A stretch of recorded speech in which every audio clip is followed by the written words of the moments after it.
It was the week before Christmas, and all through the house, a creature was stirring. And boy, what a rat.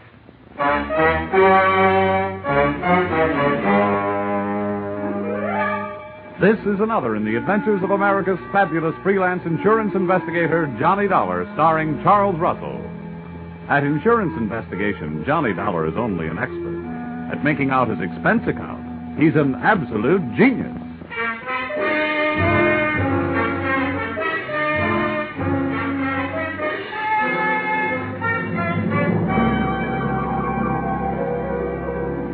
Expense account submitted by Special Investigator Johnny Dollar to Home Office, Industrial Insurers Incorporated, Hartford, Connecticut. Attention, Mr. Eben Stevens, General Manager. The following is an accounting of my expenditures during investigation of small-time swindles of big-time department stores. Or how I played Santa Claus and almost got left holding the sack.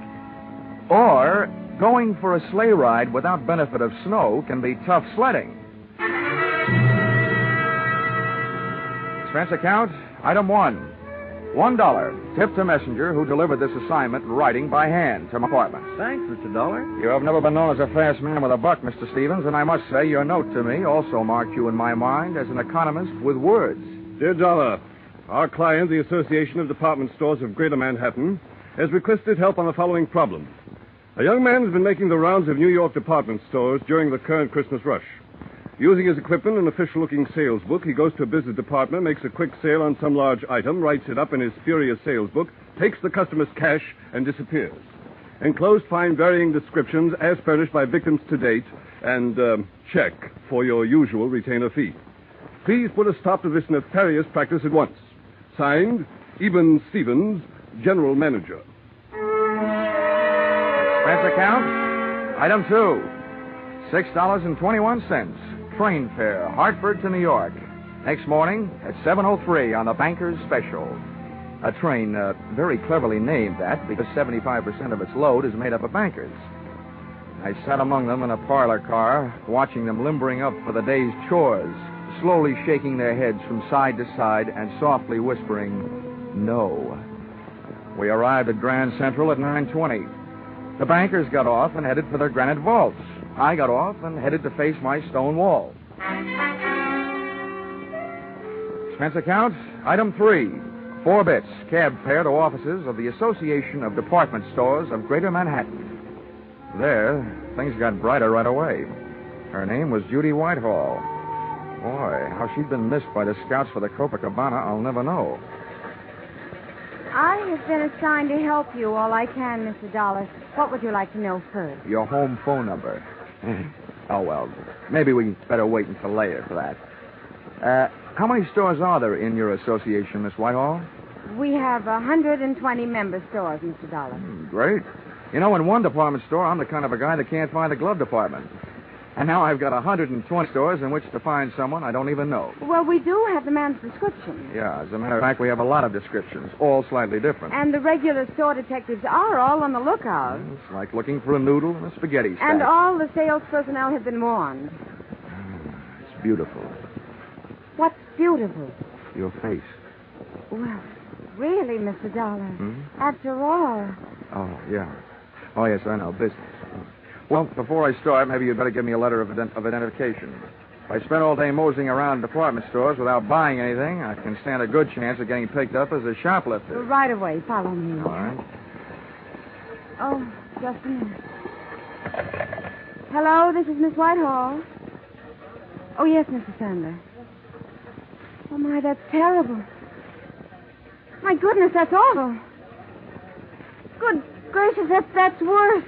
Well, the insurance investigator is here right now, Mr. Sanders. We'll be right over. What's so terrible? Well, that man, the one we're looking for, he was in the Miller's store making a phony sale in the camera department. Oh, you also said it was awful. It was. A little girl picked up a camera and snapped his picture, and the man tried to take it away from her, and the girl yelled, and then her mother screamed. And what made it worse? Well, a store detective came running, and the man shot him. Then he grabbed the little girl, camera and all, and ran off. They called the police. Really? I can't imagine why.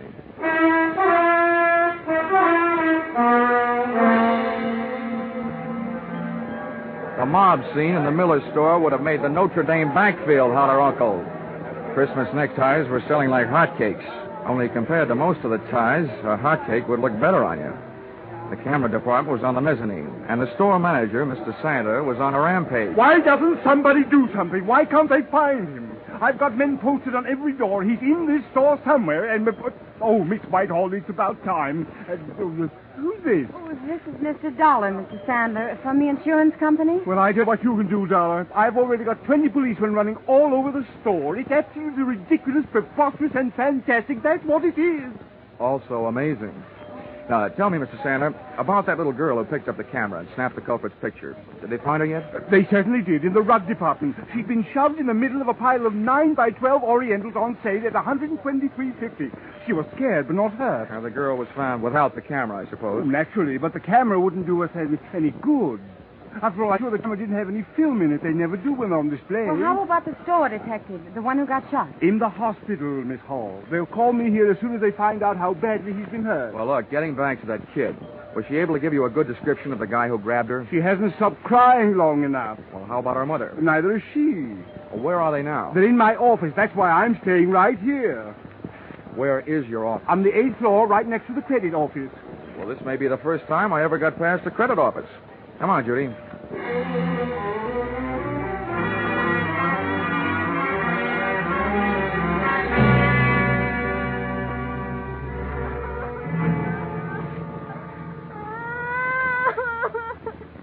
Oh, Bobby, come on.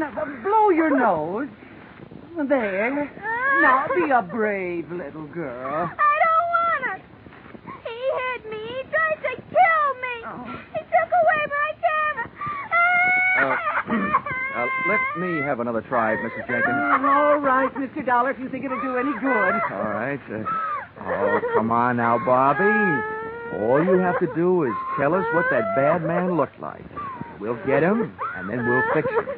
Come on now, huh? I don't want to. He'll kill me. I'm beginning to think he's got a point. Okay, Bobby. Okay. Just a minute now. Oh, Judy. Here. Yes, Johnny? Looks like it's a child psychologist. I'm nothing. At this point, I feel like telling little Bobby to go out and play with some old razor blades. Got any suggestions? Well, it is almost Christmas. Yeah. And one thing little girls don't want to do at Christmas is get in wrong with Santa Claus. Ah, gotcha. Good gal. Where do we find Santa Claus? In the toy department on the 5th floor. Well, give me about 5 minutes to explain things to Santa, and then bring Bobby down. All right. Oh, Bobby. What? Do you know what happens to little girls who make Santa Claus mad at them? Yes. What happens? They don't get to look at television before they go to bed. I mean, at Christmas, what happens? They don't get any toys. All they get is old sweaters and underwear. Well, listen, Bobby. This guy Santa happens to be a good friend of mine. What do you think of that? Tell him I want an air rifle. You would. Okay. I'll even fix it so you can tell him yourself. How's that? Just fine. Ah, good girl. Hey, where'd you get that blood on your coat? You got a cut? No, sir. That's from that bad man. I bit him on the head. Okay, Judy. Here I go. Oh, and on the way down, maybe you better stop by the dog supply department and buy little Bobby a muzzle. If the kid doesn't like his looks, old St. Nick may get hicked.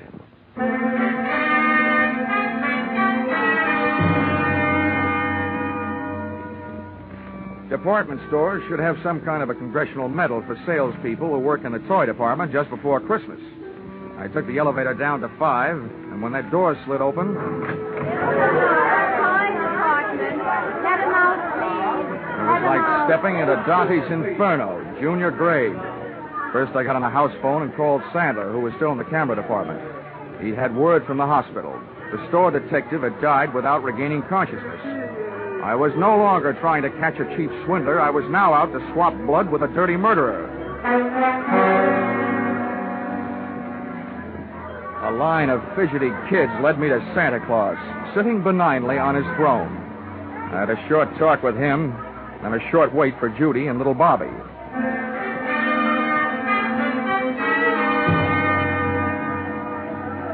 Okay, Santa. Now we've got to make her talk. That is, you've got to. All right, Dollar. All right, now, kiddies. You'll have to wait for a moment.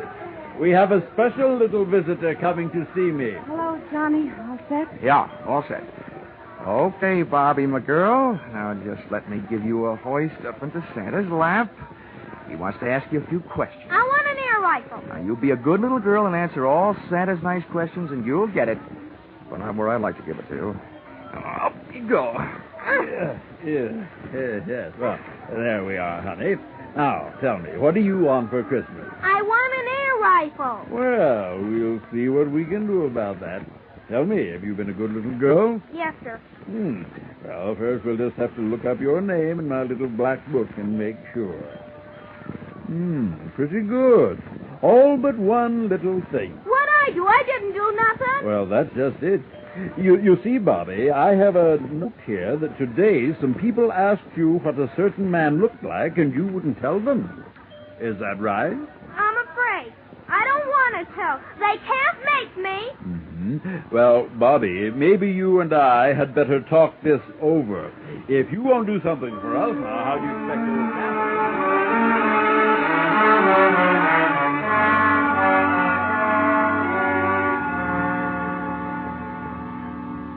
Little Bobby's description of the murderer wasn't the greatest by any means, but it was better than none at all, with which we had been furnished by the personnel in the camera department and the kid's mother.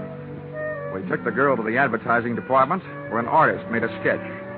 Armed with a drawing, we made a tour of the store exits, showing it to the police posted on every door, giving them a rough idea what to look for. A medium-build, pudgy man with black hair. And when they came across such a character, he was to be issued an invitation to show his hands. If he was sporting Bobby's teeth marks, then they'd really know. Well, this chore out of the way, Miss Whitehall and I sank our teeth in a pair of sandwiches in the tea room. The Shopper's Delight sandwich, to be exact. Cream cheese, walnuts, watercress, and pineapple on whole wheat bread.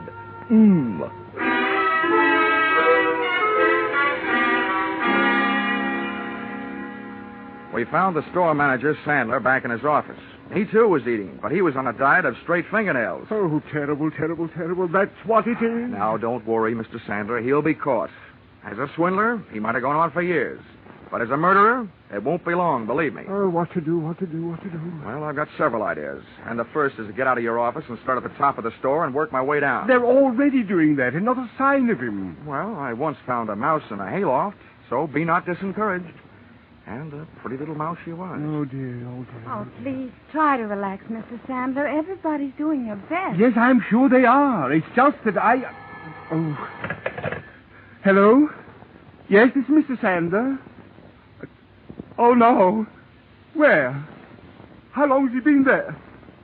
Oh, I'll be right down. What's the matter now? About an hour and a half ago, our store Santa Claus stepped out into the employee rest room for a smoke. He was slugged from behind. When he came to, he was all tied up in a broom closet, and somebody has stolen his Santa Claus suit. They just found him. About an hour and a half ago. Judy, you know what that means? Oh, no. Oh, yes. 45 minutes ago, when little Bobby was giving Santa Claus the murderer's description, he was giving it to the murderer himself. Oh, good gracious. Instead of a kid's air rifle, it could have gotten us a revolver, size 38.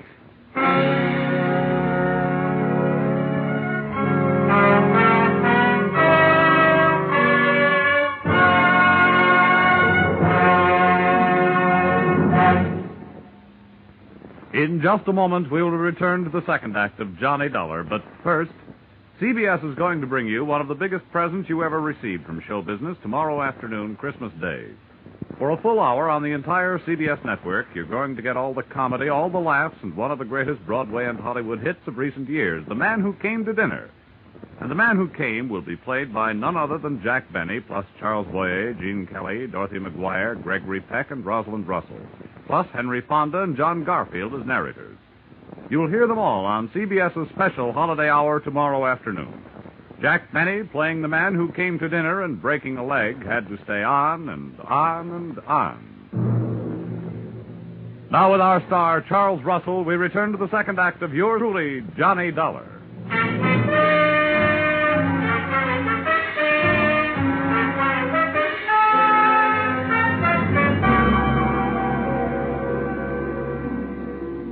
There's no place like a crowded department store for a fresh-made murderer to be on the loose. especially one that's playing Santa Claus for a lot of rosy-cheeked little nippers. I headed back to the toy department, but when I got there, the cupboard was bare. Our lethal St. Nick had decided to give up his red flannel and white whisker hiding place. We found the empty suit in a storeroom, tossed high on a stack of baby buggies. Oh, Johnny, this is terrible. That man's a murderer. What are you going to do? What am I going to do? Now, listen, Judy. By now, there must be 87 cops sifting through this store looking for that guy. They've got 2 cops on every door. Now, all I'm going to do is help them look. This is one of those everybody's problems. You're right. I guess I'm just getting excited. Well, that you have a right to do. Come on, let's get out of here. I've got an idea. All right, Johnny. I'll Oh, do it. Mr. Dollars, thank goodness I found you. Mr. Sandler wants you right away, down on 3. An old lady has just been shot in Junior Mrs. Lingerie. Oh, serves her right for not acting her age. Let's go, Judy.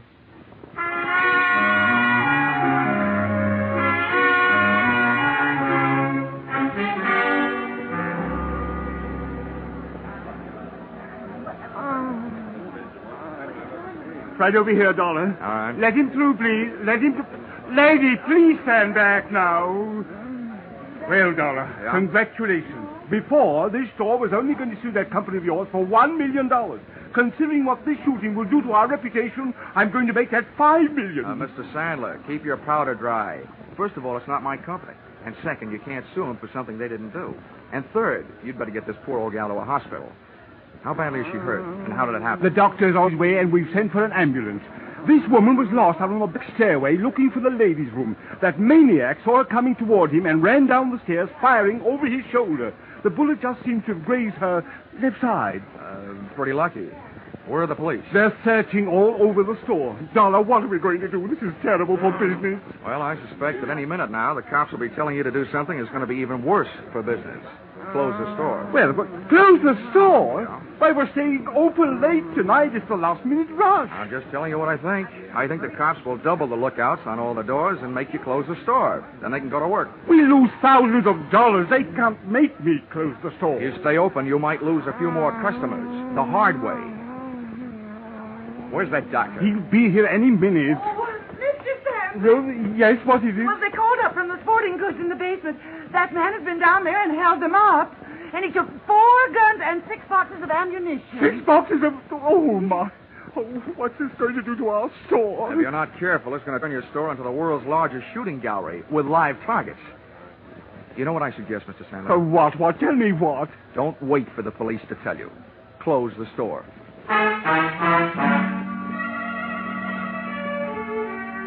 Sandler didn't like it, and neither did the customers, as they filed out of the store past the scrutiny of the police officers, still clutching their unfinished Christmas shopping lists. The process was slow, and while the customers were leaving, the clerks finished up their business, put the white shrouds over their counters, and they too filed out until the early night. The boys in blue, watching the doors, came up with several men answering the general description of our friend with a loose trigger finger, but none of them had little Bobby's teeth marks on his hands. That made it a 50-50 chance that Mr. Killer was still in the building.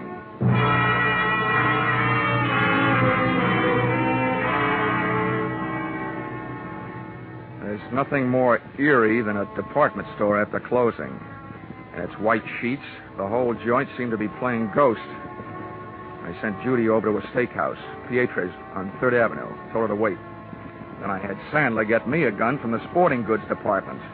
For that lonely, scared feeling, there's no medicine that quite takes the place of a piece of cool steel in your little hot hand.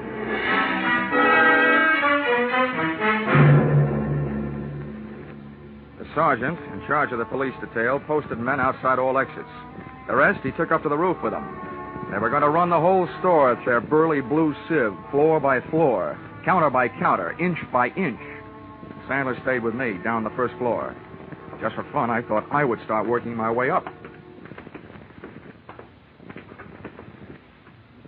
Dollar, don't you think we should get out of here and leave this to the police? Well, I have several goosebumps that agree with you, Mr. Sandler, but I have a very dangerous habit of trying to earn my money. Oh, this is terrible. Now, look, every counter and post in this store is just the kind of hiding place a sniper would pray for.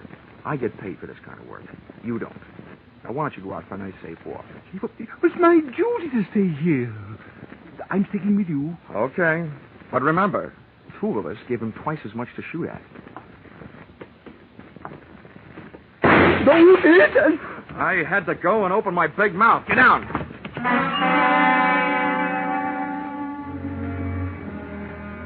Getting down on that floor could have been committing suicide in itself. The killer's bullet had crashed into a showcase. A sea of broken glass is a risky place to practice diving. Having to swim out of it was twice as bad, but that's what I had to do. Oh, Mr. Dollar. Now, Sandler, keep your head down. Bury your face in that glass, but keep your head down. Yes, Dollar. Tell me what to do, anything but get me out of here. I have a wife and 3 kids. Well, if you'll do what I tell you to do, your wife will go on having a husband and your kids will still have a father. Yes, just tell me. I don't know exactly where that shot came from, but from the looks of this glass, it must have been from behind us. Now, I'm going to leave you and crawl over near those elevators. While I'm on my way, you rattle around in this glass. Let them hear where you are. Give me about 2 minutes, and then do something to draw his fire. What can I do? Do anything but one thing. Don't stand up. I'll think of something. You'd better. But don't take any chances. No. But what are you going to do? Take some chances.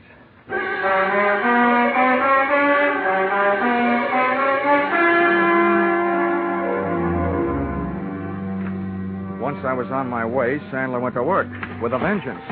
I could hear him thrashing around in that glass like he was trying to corner the Band-Aid market. I made it over to the elevators, scooting flat along the floor till I hit a car with an open door and slithered inside. Behind the protection of the elevator's front wall, I stood up, peered over at the edge of the door, and waited for Sandler to make the move that would draw the murderer's fire. I must say Sandler was dead game, and the way he made it move, he also stood a good chance of coming plain dead. First, he stopped wiggling around on his bed of glass, and then he just stood straight up. The shot missed, but my eyesight didn't. The killer was shooting from high up, behind a pole. He was standing up on a glass showcase, hoping for a better view. And it didn't take me long to decide to give him a better view of the inside of that glass showcase. I started deliberately shooting his foothold out from under him.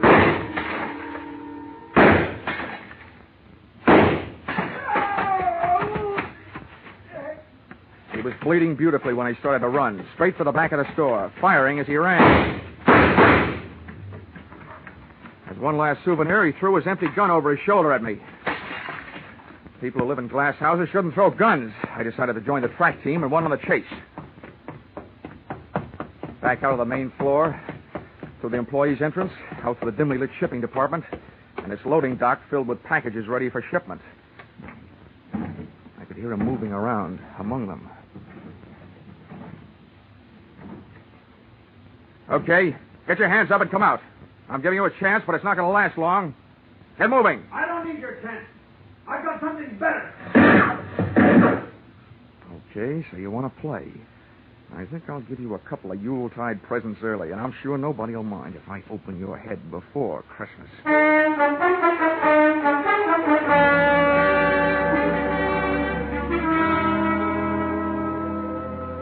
My hot-headed friend was hiding behind a high pile of wooden boxes ready for shipping. I grabbed a heavy, empty dolly, gave it a flying start, sent it crashing into the bottom box of the bell. It was beautiful. The biggest crash since 29.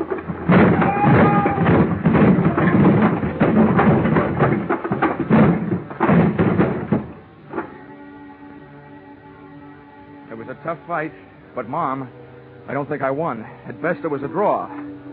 About the 15th time I belted him, he belted me right back.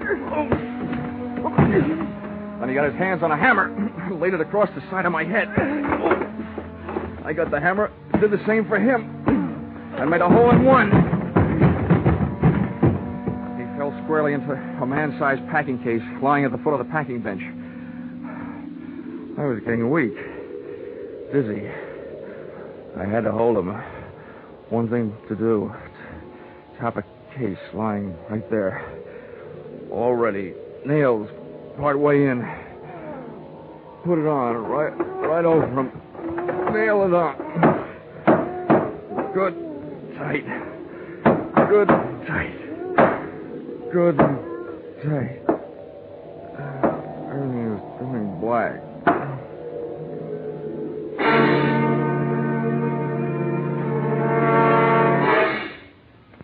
Then everything went white. Hey, corny as this may sound, where am I? You're in the hospital, Johnny, darling. Hmm? But don't worry. It's only a slight concussion. They brought you here last night. Oh, I suppose I have a hammer-shaped hole in my head. No, darling. It hardly shows. Oh. How could it? The bandage is covering it up. Well, at least I got him. Hmm? You what, dear? I got him. The killer. Oh, no, dear. You couldn't have. They're still looking for him. Oh, no. Oh, my gosh.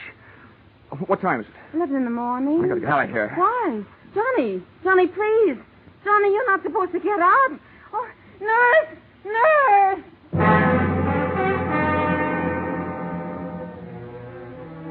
If they let him get away after all my trouble, somebody was going to need a doctor. Judy and I hit the department store in 12 minutes flat. 1 minute later, I was in the shipping department talking to the head man. Now, Mr. Dollar, just calm down. Everything's going to be all right. Now, exactly what is it you want to know? That big packing case, the one that was lying right here in front of the bench last night. Where is it? Oh, the great big one? Yes, the great big one. The one about 8 feet long and 3 feet wide? Yes, the one about 8 feet long and 3 feet wide. Well, there was something very peculiar about that case. You're telling me. Where is it? Well, this morning we came to work. The boys saw it all packed up, so they put it on the truck for upper New York State. Oh, no. Oh, indeed they did. But what was peculiar about it, even though they found it all ready to go, later on they found all the merchandise that was supposed to go in it lying around loose. It had never really been packed. Well, then quick. The least you can do is tell me where it went. Well, now that I can do. That box was the boss's big annual charity shipment of goods. That particular box is on its way to some of the unfortunates who'll be spending this Christmas away from home. All right, so where is it? By now, it should be at the New York State Prison, up in Ossining.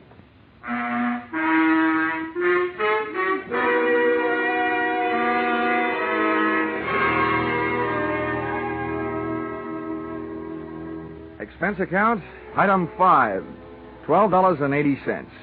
Dinner check at Pietro's, where I had asked Miss Judy Whitehall to wait for me the night before, and where I inadvertently stood her up. Although how a gal can stand up after eating $12.80 worth of food, more than I can figure out. Let's see. Expense account, item 6, $10. Medical supplies for those poor CBS sound men, Vern Surrey and Billy Gould, who had to break all that glass during the show.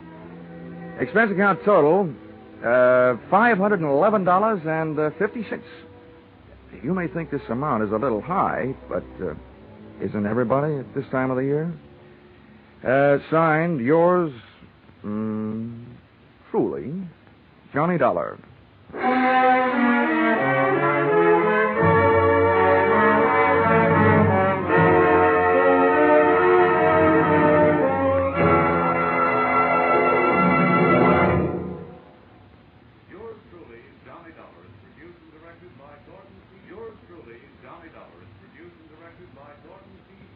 Stars Charles Russell.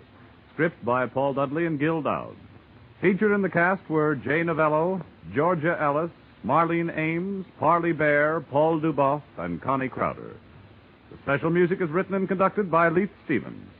Your announcer is Bob Stevenson.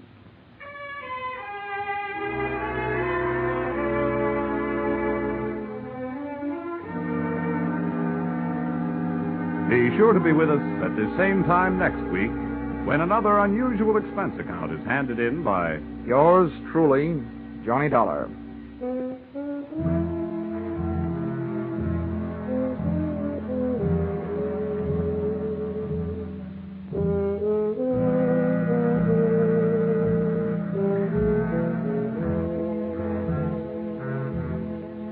Those two pleasant gentlemen of music, Vaughn Monroe and Gene Autry, will be around with special Christmas music tonight on CBS.